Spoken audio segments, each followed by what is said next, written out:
so that we need not be so reliant on large-scale military deployments. One of the most important ways we can effectively enhance security and reduce violence is by seeking to improve the lives of the people all over the world who see that their governments are not serving their needs.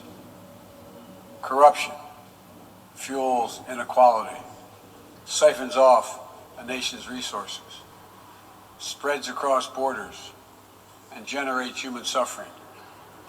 It's nothing less than a national security threat in the 21st century.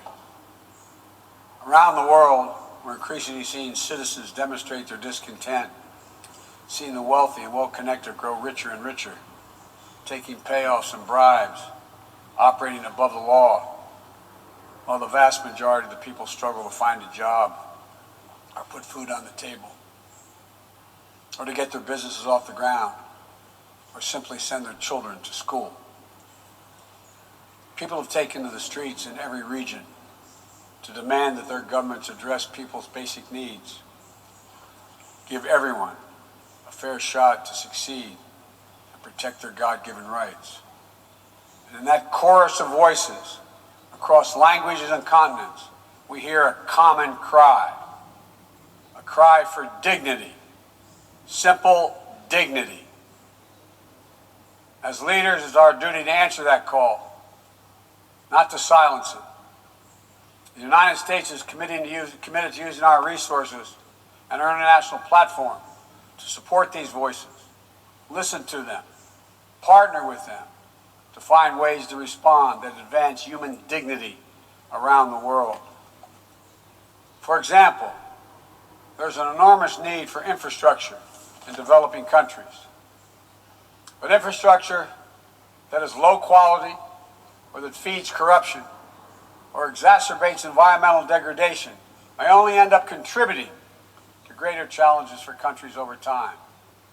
Done the right way, however, with transparent, sustainable investment in projects that respond to the country's needs and engage their local workers to maintain high labor and environmental standards, infrastructure can be a strong foundation that allows societies in low and middle income countries to grow and to prosper.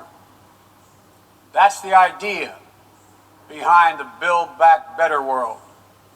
And together with the private sector and our G7 partners, we aim to mobilize hundreds of billions of dollars in infrastructure investment.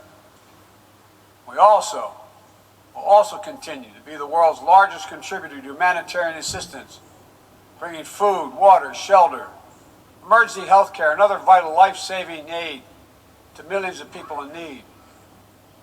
When the earthquake strikes, the typhoon rages, or disaster anywhere in the world, the United States shows up. We'll be ready to help.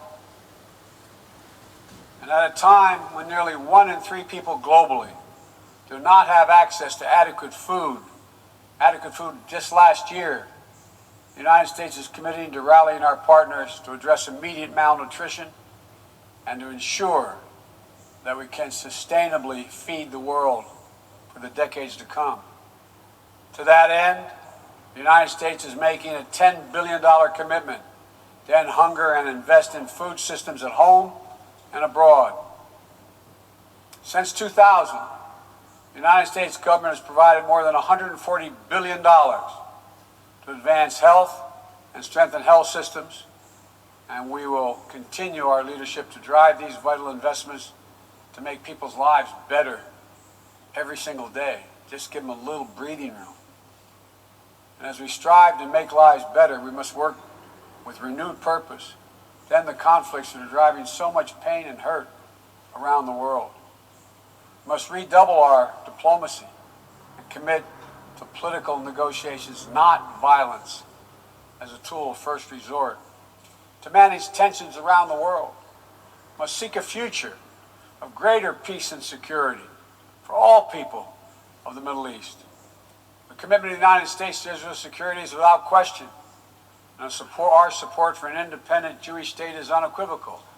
But I continue to believe that a two-state solution is the best way to ensure Israel's future as a Jewish democratic state living in peace alongside a viable, sovereign, and democratic Palestinian state. We're a long way from that goal at this moment, but we must never allow ourselves to give up on the possibility of progress.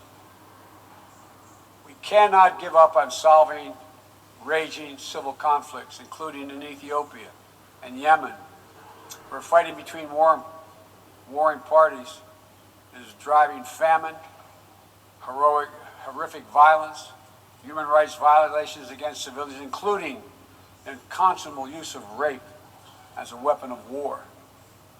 We'll continue to work with the international community to press for peace and bring an end to this suffering. As we pursue diplomacy across the board, the United States will champion the democratic values that go to the very heart of who we are as a nation and a people: freedom, equality, opportunity, and a belief in the universal rights of all people. It's stamped into our DNA as a nation, and critically, it's stamped into the DNA of this institution, the United States. We sometimes forget. I quote the opening words of the Universal Declaration of Human Rights, quote, "The equal and inalienable rights of all members of the human family is the foundation of freedom, justice, and peace in the world." The founding ethos of the United Nations places the rights of individuals at the center of our system. And that clarity and vision must not be ignored or misinterpreted. The United States will do our part, but will be more successful and more impactful if all of our nations are working toward the full mission to which we are called. That's why more than 100 nations united again around a shared statement, the Security Council adopted a resolution outlining how we'll support the people of Afghanistan moving forward, laying out the expectations to which we'll hold the Taliban when it comes to respecting universal human rights. We all must advocate for women, the rights of women and girls to use their full talents, to contribute economically, politically, and socially, and pursue their dreams free of violence and intimidation. From Central America to the Middle East to Africa to Afghanistan, wherever it appears in the world. We all must call out and condemn the targeting and oppression of racial, ethnic, and religious minorities when it occurs whether it occurs in Xinjiang or northern Ethiopia or anywhere in the world. We all must defend the rights of LGBTQI individuals so they can live and love openly without fear, whether it's Chechnya or Cameroon or anywhere. As we steer our nations toward this inflection point and work to meet today's fast-moving, cross-cutting challenges, let me be clear. I am not agnostic about the future we want for the world.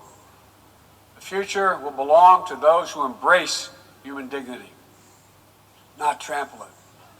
The future will belong to those who unleash the potential of their people, not those who stifle it.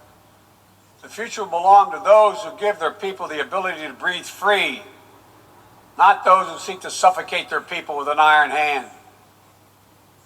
Authoritarianism, the authoritarianism of the world, may seek to proclaim the end of the age of democracy, but they're wrong.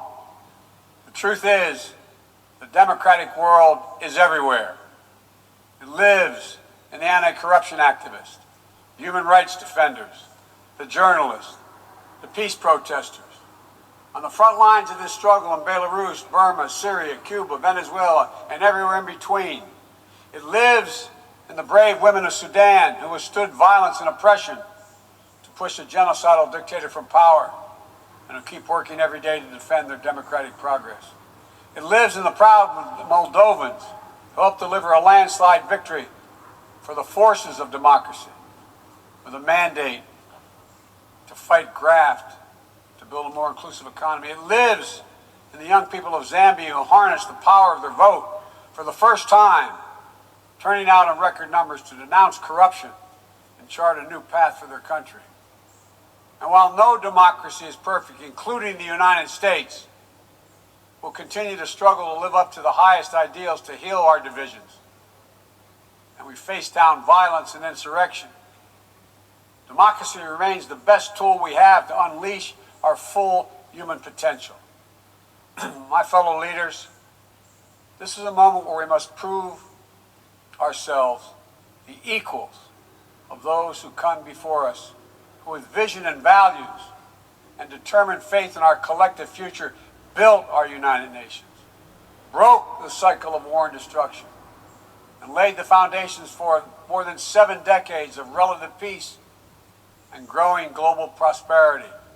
Now, we must again come together to affirm the inherent humanity that unites us is much greater than any outward divisions or disagreements. We must choose to do more than we think we can do alone, so that we accomplish what we must together. Ending this pandemic and making sure we're better prepared for the next one. Staving off climactic climate change and increasing our resilience to the impacts we already are seeing. Ensuring a future where technologies are a vital tool to solving human challenges.